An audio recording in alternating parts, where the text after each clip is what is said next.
Infocracia es un nuevo libro del filósofo surcoreano Byung-Chul Han, editado en alemán en 2021 y en español un año más tarde, que con el subtítulo La digitalización y la crisis de la democracia expone de qué manera el sistema democrático se encuentra gravemente amenazado por el avance del dominio de la información por sobre la verdad, constituyendo lo que Han llamará el régimen de la información. Han define al régimen de la información como la forma de dominio en la que la información y su procesamiento mediante algoritmos, sumado a la inteligencia artificial, determinan de modo decisivo los procesos sociales, económicos y políticos de nuestro tiempo. A diferencia del régimen disciplinario que dejamos atrás a fines del siglo pasado, en lugar de cuerpos y energías, lo que se explota ahora es la información y los datos. En este capitalismo de la información, devenido en capitalismo de la vigilancia, se degrada a las personas a la condición de datos y de ganado consumidor. Byung-Chul Han sostiene que en el devenir de la historia toda forma de dominación ha tenido su propia política de visibilización. Así, en el antiguo régimen de soberanos, el espectáculo era el medio de visibilización del dominio, y el espacio público su escenario. Era un poder que se dejaba ver teatralmente, coreografiando la violencia explícita para impresionar y amedrentar al público. En el régimen de soberanos, el poder se exponía en toda su magnitud a la mirada de los sometidos, y eran los sometidos los invisibles. En cambio, el régimen moderno de dominación, de tendencia disciplinaria, se nos presenta como una sociedad de la vigilancia, donde aquellas espectaculares demostraciones de poder dejan paso a la presencia de las oscuras burocracias de vigilancia. La visibilidad se invierte por completo. Los gobernantes y su poder se vuelven invisibles, mientras los gobernados son visibilizados de manera permanente por una vigilancia que se vuelve explícita, como el ojo del gran hermano. Pero en la actual sociedad de la información dominan las redes abiertas, las autopistas de la comunicación. Y es esa presencia protagónica de la comunicación la que se convierte en el medio de dominación, utilizando los datos como eficaz herramienta de vigilancia y control. La paradoja es que en el actual dominio de la sociedad de la información, las personas ya no se sienten vigiladas, sino libres. Y es esa sensación de liberación la que asegura la dominación. Al relacionarse, libertad y vigilancia. En el régimen de la información, las personas son visibles y se esfuerzan por alcanzar esa visibilidad al extremo por sí mismos, voluntariamente, a tal punto que se vuelven transparentes. Transparencia se llama a la política de hacer visible el régimen de la información, y la transparencia se transforma en un imperativo. Todo debe ser transparente, las personas deben ser transparentes, la información debe ser transparente. Pero lo único que no es transparente en este régimen es la dominación misma, porque la dominación se ejerce mediante un trasfondo de oscuridad, el de los algoritmos. El capitalismo de la información se apropia de técnicas de poder neoliberales que, a diferencia del régimen disciplinario, no funcionan con coerciones y prohibiciones, sino mediante incentivos. El régimen de la información explota la libertad en lugar de suprimirla. Controlan nuestra voluntad en el plano inconsciente. La vigilancia y el castigo han dejado paso a la motivación y la optimización. El régimen de la información se expresa a través de un poder inteligente que no da órdenes, susurra. En el régimen neoliberal de la información, la dominación se presenta como libertad. Y la idea de comunicación se relaciona con la idea de community. En este marco, los influencers son venerados como modelos, y ello dota a su imagen de una dimensión religiosa, como inductores y motivadores, incluso como salvadores.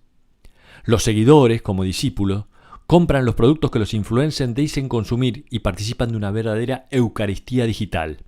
Los medios de comunicación social toman la forma de iglesias, en las que el like es su amén, compartir es la comunión y el consumo es la redención. El totalitarismo clásico tenía una característica esencial. Actuaba como una religión política laica a través de la ideología. que constituía una reivindicación de una explicación total del mundo. La ideología como narración prometía una explicación total del pasado, del conocimiento del presente y de la predicción fiable del futuro. La ideología como explicación del mundo elimina toda contingencia, toda incertidumbre. El totalitarismo forma una masa obediente que se somete a un líder, anima a las masas y les insufla un alma. Actualmente, ya lejos de la ideología, el régimen de la información se explica por su dataísmo y aún así revela también sus rasgos totalitarios, ya que se esfuerza por alcanzar un conocimiento total, pero no a través de un relato ideológico, sino mediante una operación algorítmica. Hoy los algoritmos reemplazan a los relatos ideológicos, con la diferencia de que el Big Data no cuenta nada. El Big Data sustituye lo narrativo por lo numérico. Los medios digitales han puesto fin a la era del hombre masa. El ser humano de la era digital ya no es ese nadie dentro de la masa. Ahora es un alguien con un perfil. Pero el régimen de la información aísla a las personas, que incluso juntas no forman una masa, sino enjambres digitales que en lugar de seguir a un líder, siguen a los influencers. La digitalización avanza inexorablemente. Somete a nuestra percepción, a nuestra relación con el mundo y a nuestra convivencia a un cambio radical. La digitalización se apodera de casi todas las esferas humanas, incluso de la política, y eso provoca distorsiones y trastornos masivos en el proceso democrático, lo cual termina degenerando en infocracia. En los inicios de la democracia, el libro era el medio determinante. Fue el libro el que instauró el discurso racional de la Ilustración. La esfera pública discursiva, base de la democracia, es un sistema que debe su existencia al público lector. Jürgen Habermas destaca la estrecha relación entre el libro y la esfera pública democrática, conformada por un público lector general compuesto principalmente por los ciudadanos urbanos y la burguesía. A tal punto cree Habermas que el libro sostiene el proyecto democrático que considera que sin imprenta no hubiera habido ilustración que hiciera uso de la razón. En una cultura determinada por la impresión de libros, el discurso público se caracteriza generalmente por una ordenación coherente y regulada de hechos e ideas. El discurso político del siglo XIX, marcado por la cultura del libro, era un duelo dialéctico en el que los oradores trataban temas políticos a partir de complejas formulaciones, frente a un público de una extraordinaria capacidad de concentración, ya que participar del discurso público era parte integral de la vida social de las personas.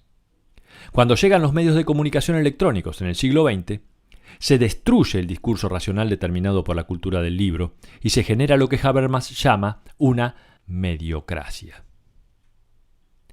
Ordenados en una estructura anfiteatral, los receptores de los medios se tornan pasivos y se exponen a la recaída en la inmadurez, propia de tiempos previos a la Ilustración. Y aquellos racionamientos del público lector ceden al intercambio de gustos e inclinaciones de los consumidores.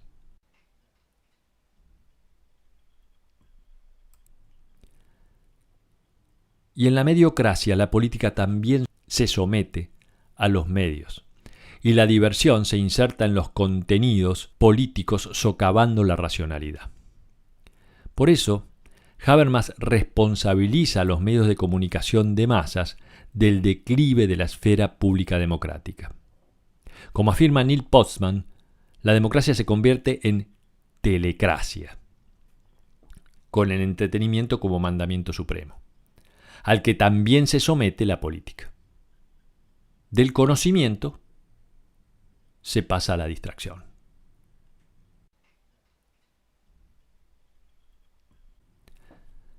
La mediocracia es tiempo de teatrocracia. Y la política se agota en las escenificaciones de los medios. Lo que cuenta ya no son los argumentos, sino la performance. Y quien ofrezca un mejor espectáculo ganará las elecciones. La política pierde así toda sustancia y se ahueca. En la telecracia, la gente no está vigilada, sino entretenida. Ya no son el dolor y la tortura los medios de dominación, sino el entretenimiento y el placer.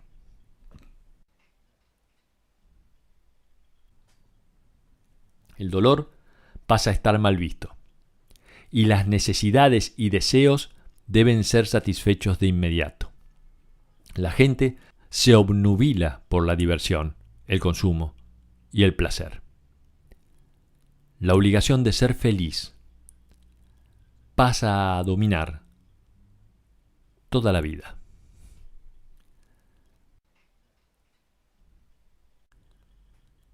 Con la aparición de los medios digitales, el pensamiento de Habermas necesita de una profunda revisión, porque en la era de los medios digitales, la esfera pública del discurso ya no está amenazada por el entretenimiento de la televisión, sino por la difusión viral de la información, es decir, por la infodemia.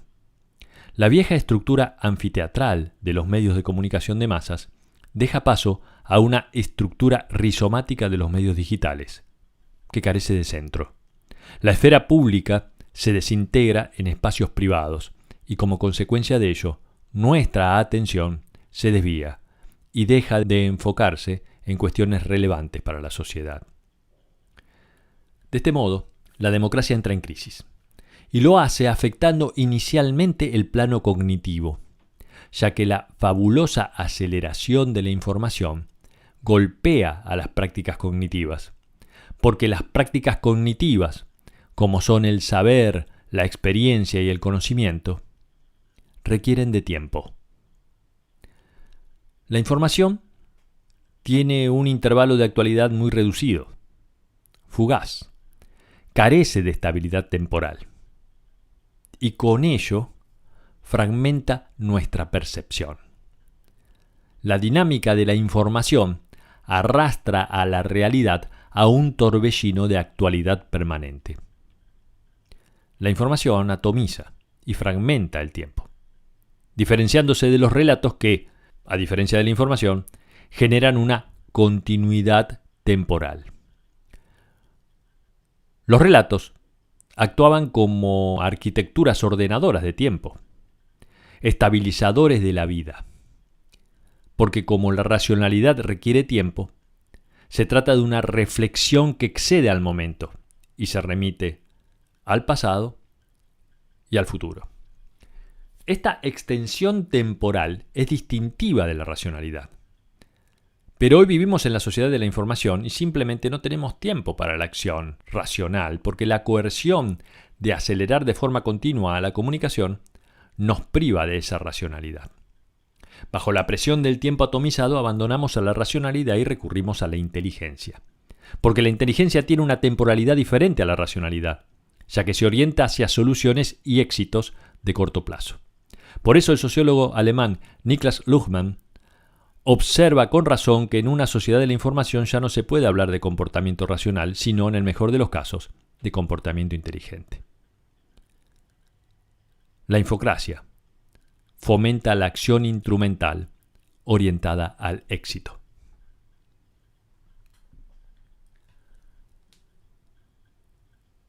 Otro aspecto de la comunicación que amenaza a la racionalidad discursiva es la comunicación afectiva, ya que los afectos son más rápidos que la racionalidad. En una comunicación afectiva no prevalecen los mejores argumentos, sino la información con mayor potencial de excitación y atractivo. Y es en este contexto en el que hacen su aparición estelar las fake news, que son informaciones que concitan más atención que los hechos. Un solo tuit con una noticia falsa o un fragmento de información descontextualizada puede ser más efectivo que un argumento bien fundado. Así, por ejemplo, Donald Trump, el primer presidente con Twitter, trocea su política en tweets, determinados no por una visión política, sino por informaciones virales. Trump actúa él mismo como un algoritmo oportunista, guiado solo por las reacciones del público, Las convicciones o los principios estables se sacrifican al calor de los efectos de corto plazo. El smartphone es un dispositivo de registro psicométrico que alimentamos con datos día tras día, hora tras hora, y puede utilizarse para calcular con precisión la personalidad del usuario. El régimen disciplinario solo disponía de información demográfica de sus ciudadanos, lo que le permitía poner en práctica el control biopolítico de los cuerpos. Pero el régimen de la información tiene acceso a información psicográfica de la gente y la utiliza para ejercer su dominio desde el punto de vista psicopolítico, el dominio de las mentes. Una forma de expresión psicopolítica es el microtargeting, en el marco del cual los votantes no son informados del programa político de un partido, sino que se les bombardea con publicidad electoral adaptada a su propio e individual psicograma, y no pocas veces con fake news. Estas dark ads psicométricamente optimizadas constituyen una amenaza para la democracia, porque cada cual recibe un mensaje diferente, lo cual aumenta la fragmentación del público. Grupos distintos reciben información diferente que incluso suele ser contradictoria. Y los ciudadanos dejan de estar sensibilizados por cuestiones importantes de relevancia social para pasar solamente a estar interesados en sus propios e individuales problemas. Están incapacitados por haber quedado reducidos a un ganado manipulable de votantes. Las dark ads dividen y polarizan a la sociedad y aún más envenenan el clima político. Además, dado que son invisibles para el público común, van socavando un principio base de la democracia, el de una sociedad con capacidad de observarse a sí misma.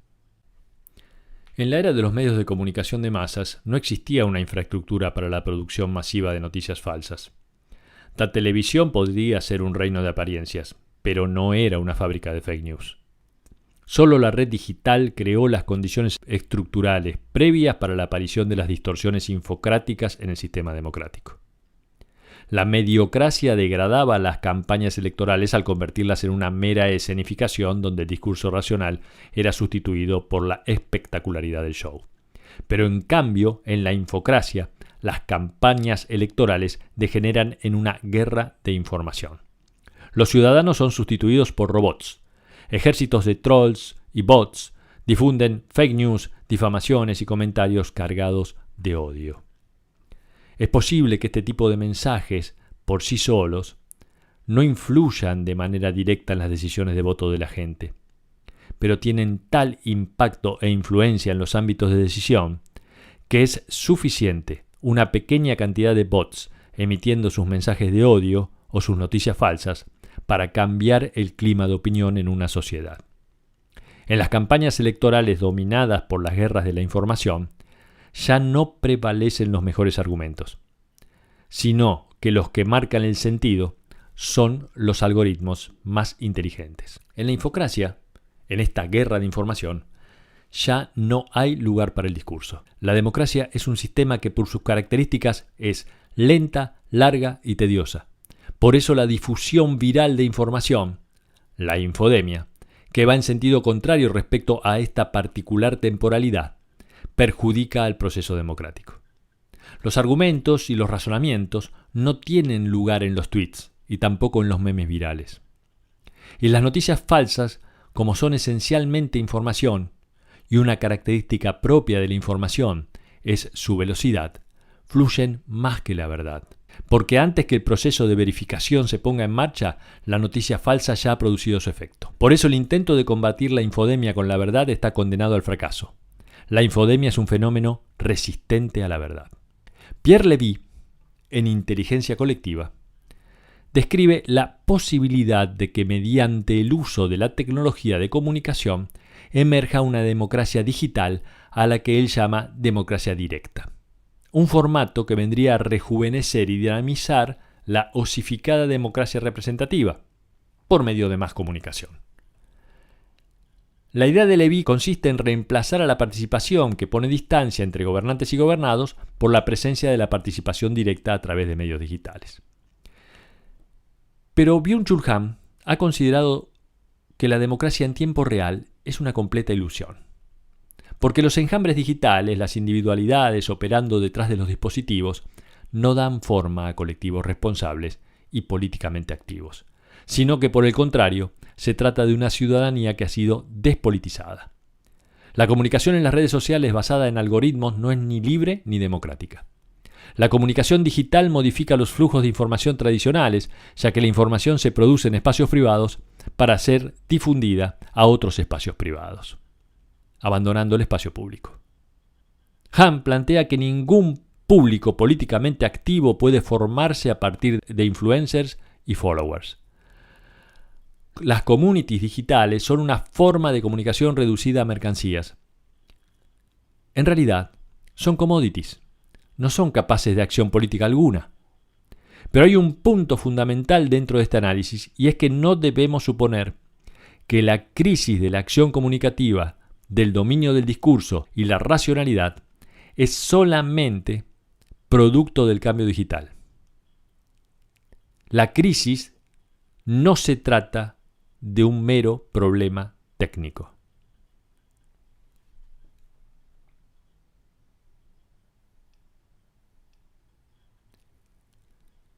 El pensamiento político de la representación, según dice Hannah Arendt, es el pensamiento en el que el pensamiento de los otros está presente. Porque un pensamiento genuinamente discursivo necesariamente reclama la posición del otro, ya que sin la presencia del otro mi opinión deja de ser discursiva. No es más representativa, se vuelve autista, doctrinaria y dogmática.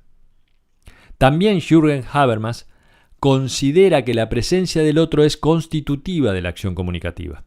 Con el otro, la validez de mis afirmaciones es relativa, ya que existe la posibilidad concreta de ser rebatida. En su esencia, el discurso es un movimiento de ida y vuelta. La palabra discurso proviene del latín discurrir, moverse, ir por ahí. En el discurso, el otro nos desvía en un sentido positivo de nuestras propias convicciones. Solo la voz del otro le da a mi afirmación, a mi opinión, una cualidad discursiva. En la acción comunicativa debo ser consciente de que mi discurso puede ser cuestionado por otro, puesto en duda, porque un enunciado sin signo de interrogación no tiene carácter discursivo.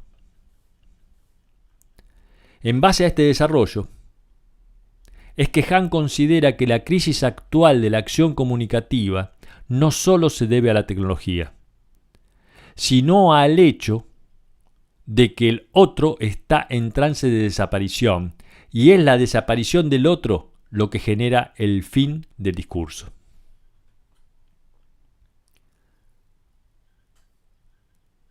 La expulsión del otro refuerza la compulsión autopropagandística de adoctrinarse con las propias ideas. Y ese autoadoctrinamiento nos encierra en infoburbujas autistas que nos aíslan e impiden la acción comunicativa.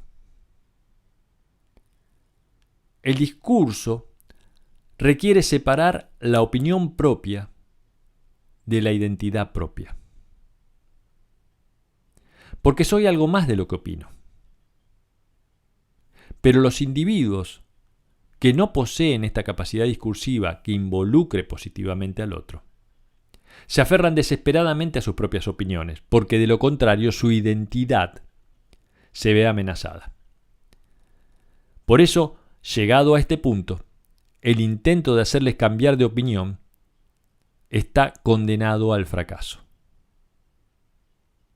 Son su opinión. Los espacios del discurso se ven cada vez más desplazados por cámaras de eco, en las que solo me escucho a mí mismo. No oímos al otro, no lo escuchamos. Y como la práctica del discurso consiste en escuchar, la crisis de la democracia es fundamentalmente una crisis del escuchar. El activista estadounidense Eli Pariser elabora la idea del filtro burbuja, sosteniendo que lo que destruye el espacio público es la personalización algorítmica que mediante filtros predicen lo siguiente que uno querrá hacer. Los dispositivos digitales se transforman en máquinas pronosticadoras que crean un universo único de información para cada uno de nosotros y cambian el modo en que accedemos a ideas y a información. Cuanto más tiempo paso en Internet, más se llena mi filtro burbuja de informaciones sobre lo que me gusta, lo cual no hace más que reforzar mis creencias y mis posiciones sobre cualquier cosa. Y de esa manera el filtro burbuja me enreda en un bucle de ego permanente. El punto débil de la teoría del filtro burbuja de Pariser, según Byung-Chul Han, es que solo atribuye este efecto a los algoritmos de la red. Y Han vuelve a resaltar que no es la personalización algorítmica de la red lo que provoca la crisis de la democracia, sino la previa incapacidad de escuchar al otro. La desaparición del otro es lo que debilita el sistema democrático. La globalización y la hiperculturalización de la sociedad están disolviendo los contextos culturales y las tradiciones que nos anclan en el mundo común de la vida. Ya no somos seres proyectados a un mundo. La idea de mundo es ahora una cuestión de proyecto, de diseño. Si a este proceso se le suma la digitalización y las redes, la desintegración del mundo de la vida se acelera. La red se tribaliza y las tribus digitales crean una fuerte experiencia de identidad y pertenencia. Para las tribus digitales, la información no es fundamentalmente un recurso para acceder a conocimientos, sino para afirmar la propia identidad. Y aquí aparecen las teorías de la conspiración, que son especialmente apropiadas para la conformación del biotipo tribalista en la red. Porque las teorías conspirativas hacen posible las exclusiones que son constitutivas del tribalismo. Los colectivos identitarios tribalistas rechazan todo discurso, todo diálogo. En el universo posfactual de las tribus digitales, un enunciado ya no hace referencia alguna a los hechos. Prescinde de toda racionalidad, no es criticable ni está obligado a justificar lo que sostiene. El discurso es sustituido por la creencia y la adhesión. Fuera del territorio tribal solo hay enemigos, otros a los que combatir. El tribalismo actual, que puede verse no solo en las políticas identitarias de derecha, sino también en el de las izquierdas, divide y polariza a la sociedad. Convierte la identidad en un escudo o fortaleza que rechaza cualquier alteridad. La progresiva tribalización pone en peligro la democracia, porque la sociedad se desintegra en irreconciliables identidades sin alteridad.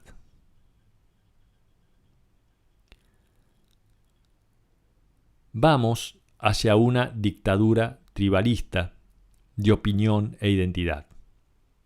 Una dictadura que carece de toda racionalidad comunicativa. El lugar del discurso ha sido sustituido hoy por una guerra de identidades. Ya no nos escuchamos.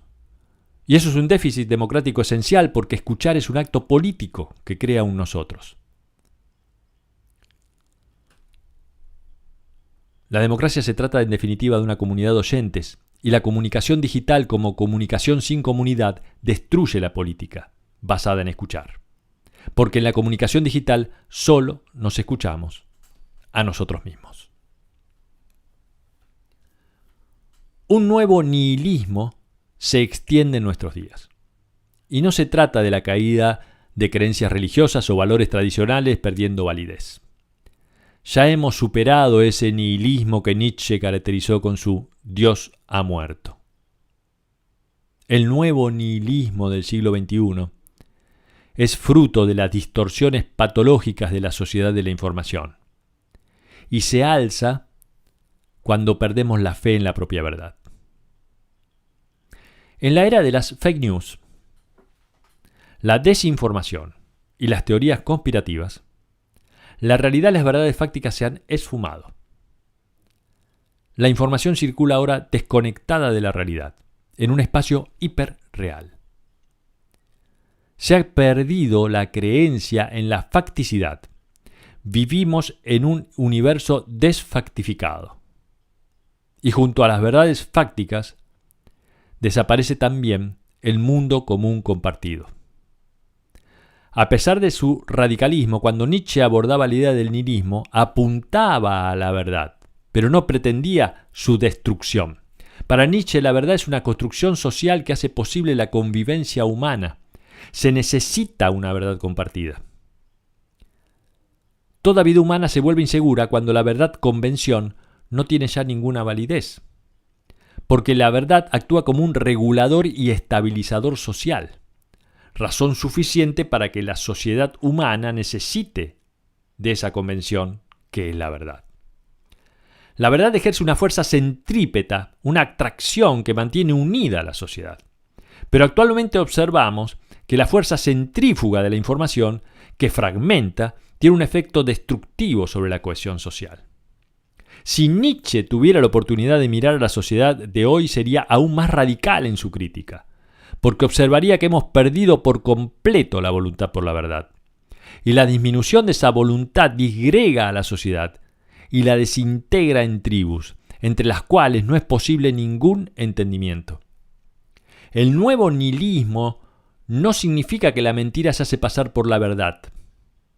El nuevo nihilismo hace algo aún peor. Socava la distinción entre verdad y mentira.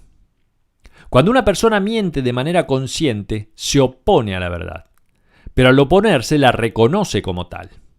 La mentira solo es posible cuando existe una distinción entre verdad y mentira. Pero por eso el mentiroso no es un nihilista, porque cuanto más firmemente se miente, más se reafirma la presencia de la verdad. Pero las noticias falsas, a diferencia de lo que normalmente se cree, no son mentiras. Las noticias falsas no atacan a la verdad, sino a la propia facticidad, a los hechos. Las fake news son indiferentes a la verdad. Y quien es ciego ante los hechos y la realidad es más peligroso para la verdad que un mentiroso.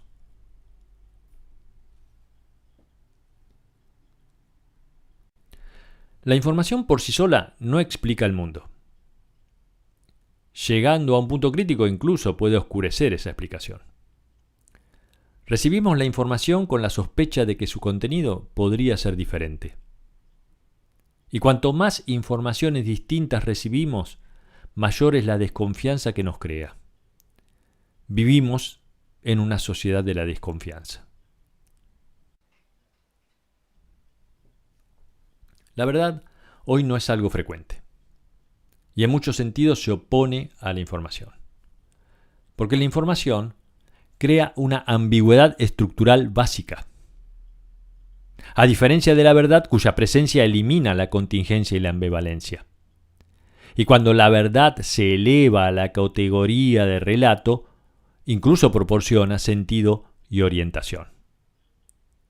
En cambio, la sociedad de la información está vacía de sentido.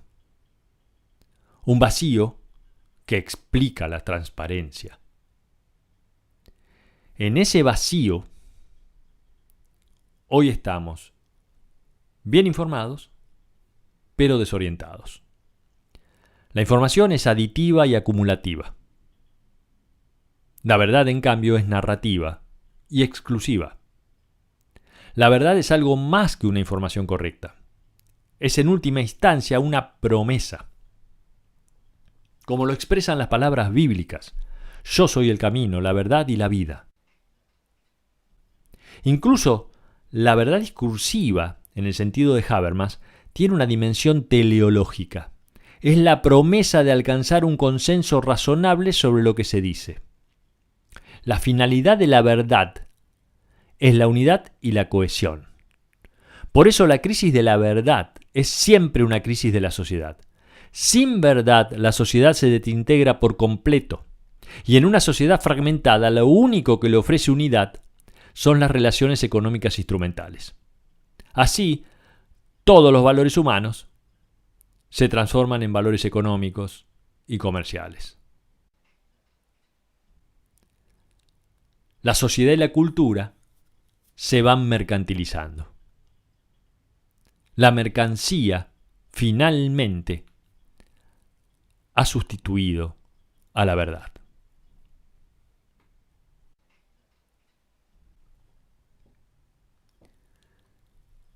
El fin de los grandes relatos con que se inicia la posmodernidad alcanza su consumación final en la sociedad de la información. Las narraciones se desintegran y acaban en informaciones, dando forma al Big Data que no narra nada. Por eso, no solo estamos frente a una crisis económica y pandémica, sino también frente a una crisis narrativa, porque esos relatos que se han perdido generaban sentido e identidad. La crisis narrativa conduce a un vacío de sentido, a una crisis de identidad y a una falta de orientación.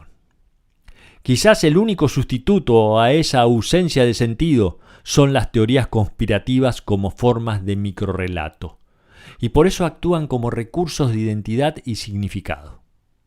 Las teorías conspirativas se extienden sobre todo por el ámbito de la derecha política, donde la necesidad de identidad es algo más pronunciada. Las teorías de la conspiración resisten la verificación por los hechos porque son narraciones, que a pesar de su carácter ficticio, le dan sentido a la percepción de la realidad. Por tanto, constituyen una narración de hechos. En ellas, la ficcionalidad se convierte en facticidad. Las teorías conspirativas son narraciones donde lo decisivo no es la verdad de los hechos que narran, sino la coherencia narrativa que las hace creíbles. En la crisis pandémica, las cifras de casos o incidencias acrecientan la incertidumbre porque no explican nada. Esa es la razón por la que se hace necesario crear narraciones y se genera el escenario propicio para las teorías conspirativas que atenúen la inseguridad reinante. La conspiración es un relato y esa condición permite eliminar la contingencia y la complejidad, dos factores intolerables en un escenario de crisis, y ofrece sentido y coherencia aún como ficción.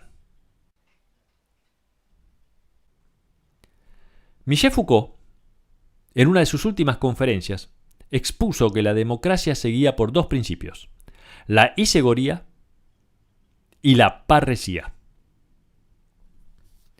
La isegoría se basa en el derecho de todo ciudadano a expresarse libremente en condiciones de igualdad. Mientras, la parresía consiste en decir la verdad, lo cual presupone la isegoría, pero va más allá.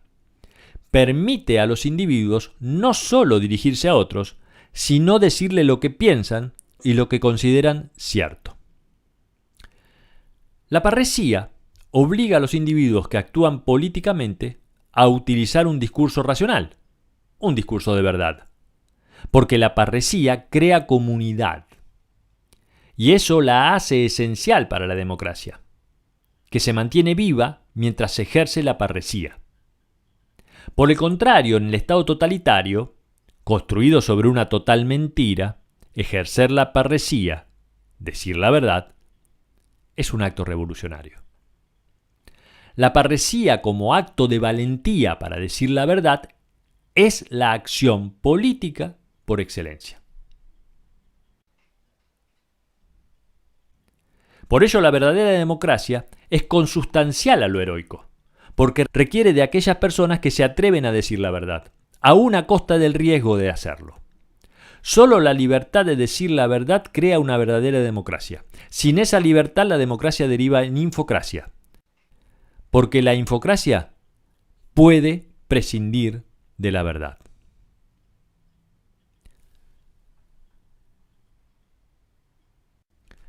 La política es un juego de poder. La palabra dinastía designa el ejercicio del poder. Sin embargo, en la democracia la dinastía no es ciega. No se trata de un fin en sí mismo, ya que ese juego de poder debe mantenerse en el marco de la parresía, que lo limita y lo protege. Cuando el juego de poder cobra vida propia, la democracia entra en peligro. El ejemplo de Trump fue el caso de un gobierno que perdió toda relación con la parresía. Como oportunista, se orientó solo a conseguir el poder y se desenganchó de la verdad. Las fake news fueron el camino adoptado para alcanzarlo. Hoy, la parresía degeneró en una libertad concedida a todo el mundo para decir no la verdad, sino cualquier cosa. Decir cualquier cosa que a uno le guste o lo beneficie. Se hace sin el menor escrúpulo afirmaciones que ni siquiera guardan relación con los hechos. Platón sostuvo que existe una parresía valerosa que dice la verdad. Esto supone que también existe una parresía entendida como la peligrosa libertad a decir cualquier cosa. La verdad posee una temporalidad muy diferente a la de la información. Tiene duración y por eso estabiliza la vida y le proporciona un sostén. En cambio, la información tiene una duración exigua, fugaz. Y hoy, ausente la verdad, debemos contentarnos solo con la información. En el orden digital, la duración de la verdad deja paso a la fugacidad de la información. La era de la verdad ha terminado. El régimen de la información ha desplazado al régimen de la verdad. Dijimos que en el Estado totalitario construido sobre una total mentira decir la verdad es un acto revolucionario. Sin embargo, en la sociedad de la información postfactual, el pathos de la verdad ya no conduce a ninguna parte. La verdad se desintegra en polvo informativo arrastrado por el viento digital. En este escenario, la verdad finalmente habrá sido solo un episodio breve de nuestra historia.